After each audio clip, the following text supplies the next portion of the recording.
পৃথিবীর সবচেয়ে সহজ পদ্ধতিতে আজকে আপনাদের বানিয়ে দেখাবো চিকেন কোরমা। চিকেন কোরমা 2-3 রকম ভাবে বানানো যায়। আজকে যেটা দেখাচ্ছি সেটা সবচেয়ে সোজা। এটা খেতে যেমন সুস্বাদু, বানানো তেমনই সোজা। এটাকে মশলা দিয়ে ভালো করে মেখে ফ্রিজের মধ্যে রেখে দেবো 1 ঘন্টা মতন। ফ্রিজ যদি না থাকে সেক্ষেত্রে এমনিও রেখে দিতে পারেন। 1 ঘন্টা কমপ্লিট। এখন বানানোর পালা। আগে বাড়িতে চিকেন কোরমা হোক বা চিকেন রেজালা বানানোর সাহসই পেতাম না, ভাবতাম রেস্টুরেন্টের মতন হবে তো।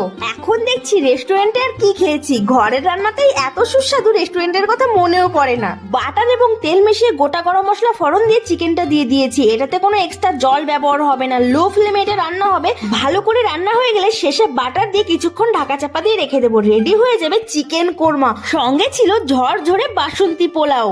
আপনারা ঠিক এই প্রসেসে চিকেন কোরমা বানিয়ে খাবেন, খেতে কিন্তু অসাধারণ। তাহলে চলুন আমি খেয়ে দেখি। এটা খেতে ছিল জাস্ট হেভি।